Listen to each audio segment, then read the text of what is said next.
और महेश, अब ये भाई ही तुम्हारे सब कुछ है। मेरी ही तरह इनका भी सम्मान करना। बेटे पिता का हाथ अपने हाथ में लेकर रोने लगे। इसी बीच किसान को 2-3 लंबी हिचकियां आई। उसने 2 झटके लिए और फिर हमेशा के लिए आंखें मूंद ली।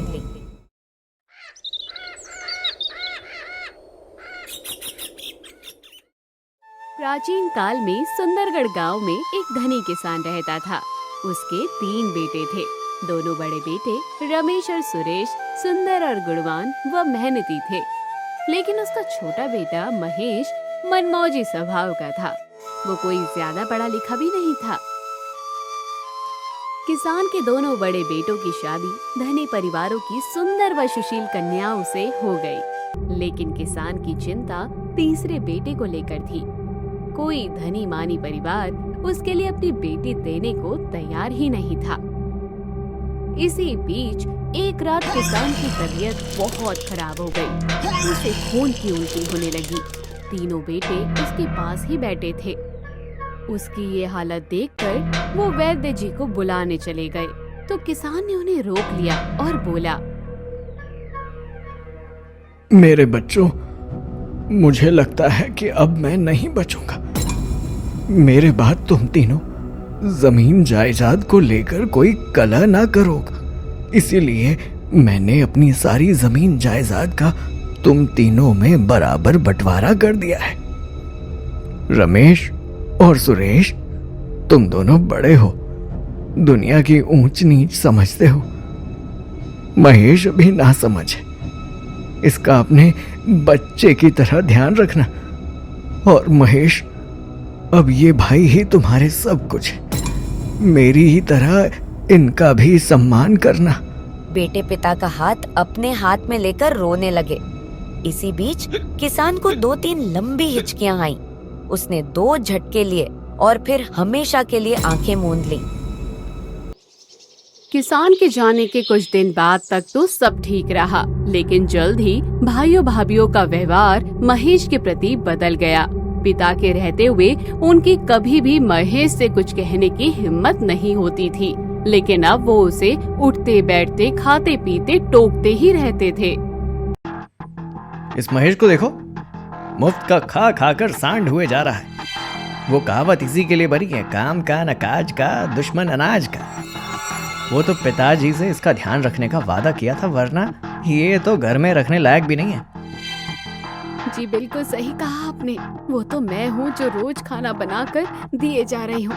कोई और होती तो उसे कब का घर से बाहर निकाल देती, इसकी अकल ठिकाने आ जाती।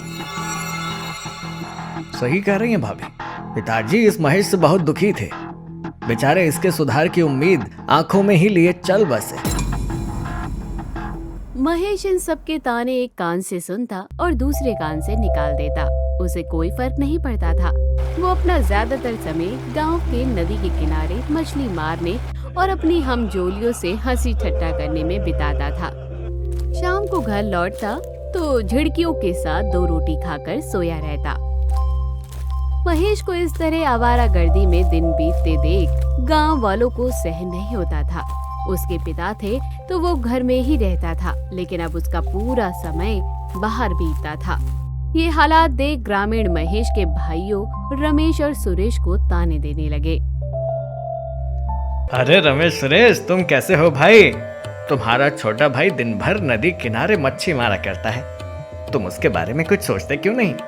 और कुछ नहीं तो उसका शादी ब्याह कर लो, शायद फिर लाइन पर आ जाए वो। भाई रमेश, सुरेश, कुछ महेश की भी चिंता करो।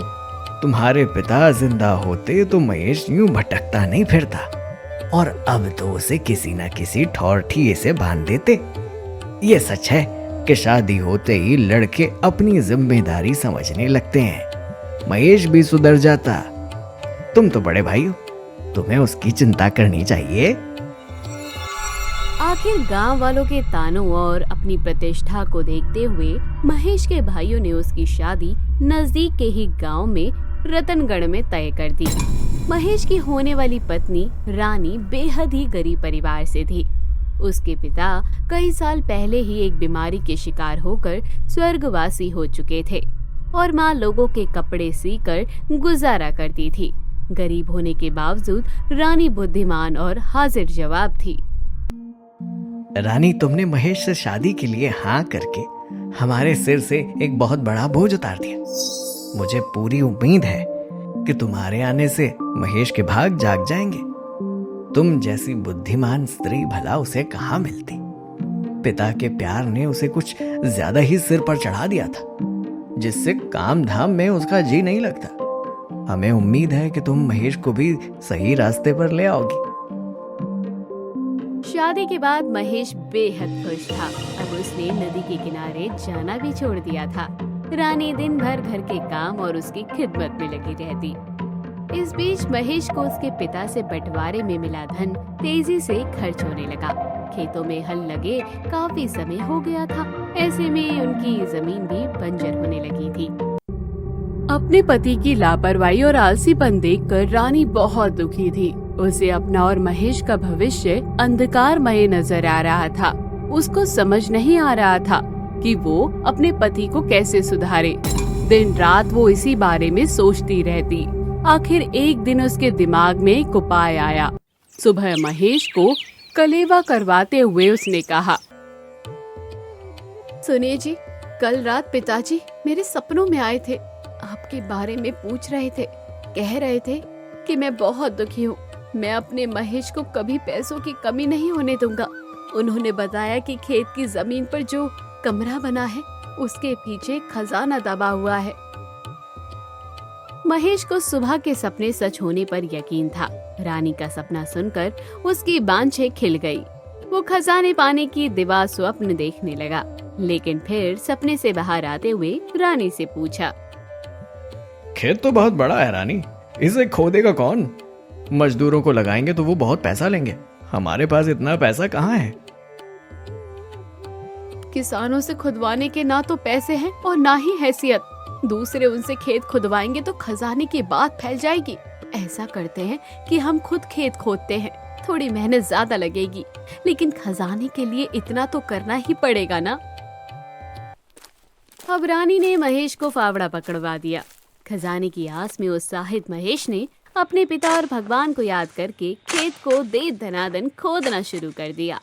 सुबह से शाम हो गई। अगला दिन बीता और इस तरह खेत खोदते खोदते एक हफ्ता बीत चला, लेकिन खजाने का कोई सुराग न मिला। निराशा से घिरा हुआ महेश आखिरकार थक हार कर बैठ गया और रानी से बोला, मुझे लगता है कि हमने वक्त बर्बाद किया। पूरा खेत लगभग खुदने वाला है, लेकिन खजाने का तो पता ही नहीं चल रहा। लगता है कि ये सपना सच होने वाला नहीं है। अब तो शरीर में फावड़ा चलाने का भी दम नहीं रहा। महेश की हालत देखकर रानी को दया आई, लेकिन खेत अभी भी थोड़ा सा खोदा जाना और बाकी था। उसने महेश से कहा, देखिए जी, खेत अभी पूरी तरह से नहीं खोदा। हम आखिरी सांस तक कोशिश करेंगे। क्या पता खजाना आखिरी कोने में ही दबा हो। रानी की बात सुनकर महेश अपनी जगह से उठा और पूरा दिल लगाकर खेत खोद डाला, लेकिन नतीजा ढाक के 3 पात ही थे। अब महेश के सब्र का बांध टूट चुका था। उसका शरीर भी हाँफ रहा था। वो भगवान को कोसते हुए फावड़ा वहीं फेंक कर घर की तरफ चल दिया। वहीं रानी की मंशा पूरी हो चुकी थी। खेत खोदा जा चुका था। उसने क्यारियां बनाकर खेत में मूली, शलजम, मटर समेत कई मौसमी सब्जियां बो दी। बीच बीच में वो वहाँ पानी भी देती रही। 2 महीने पूरे होते होते खेत में सब्जियां उग गई। उधर खजाना न मिल पाने से महेश अब ज्यादातर घर में ही समय काट रहा था। वो रानी से भी कम बोल रहा था। इसी बीच रानी ने उसके पास जाकर कहा, यहाँ पर बैठे बैठे क्या कर रहे हो? आओ मेरे साथ खेत चलो, तुम्हें कुछ दिखाना है। रानी से खेत जाने की बात सुनकर महेश ने कुड़कर जवाब दिया, क्यों? फिर से खेत खुदवाना है क्या? अभी मेरी कमर टेढ़ी देख जी नहीं भर रहा तुम्हारा। तुम चलो तो यहाँ बैठे रहकर बातें ही बनाते रहोगे तो कैसे जानोगे तुम्हारी मेहनत से क्या हुआ है। रानी जबरन महेश का हाथ पकड़कर खेतों की तरफ चल दी। वहाँ जाकर महेश की आंखें आश्चर्य से भर गई। खेत में लहराती फसल देखकर उसकी खुशी का ठिकाना नहीं रहा। रानी खेत में जाकर मिट्टी से मूली और शलजम निकाल रही थी, साथ ही मटर की फलियां तोड़कर टोकरी में इकट्ठा कर रही थी। अब तक इनका ढेर बन चुका था। अरे वाह, शानदार! ये तो कमाल हो गया। यहाँ तो बहुत अच्छी फसल हुई है। मैं अभी बैलगाड़ी लेकर आता हूँ, इन सब्जियों को पास की मंडी में बेचेंगे। महेश लगभग दौड़ता हुआ घर की तरफ चला गया और जल्दी ही बैलगाड़ी में उसने सारी सब्जियां ला दी। अब वो झूमता गाता मंडी की ओर चल दिया। गांव से मंडी बहुत दूर नहीं था। वहाँ अलग अलग गांव के किसान अपनी सब्जियां सजाए बैठे हुए थे।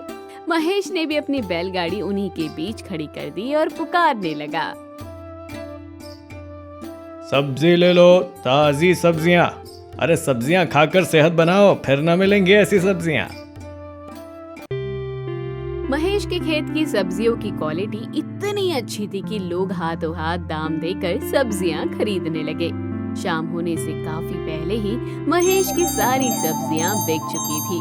कमाई ऐसी बम्पर हुई कि उसकी जेब के साथ ही बैलगाड़ी में रखी छोटी सी तिजोरी भी नोटों से भर गई थी। महेश ने पहली बार अपनी कमाई के सुख का एहसास किया था। अपनी जेब में खनकते सिक्कों की बार बार आती आवाज उसके कानों में रस घोल रही थी। वो समझ गया था कि यही वो मेहनत की गुफा से निकला खजाना था जिसका जिक्र रानी ने किया था। उसने मन ही मन में रानी की बुद्धिमानी की तारीफ करते हुए अपने पिता और ईश्वर को धन्यवाद अदा किया।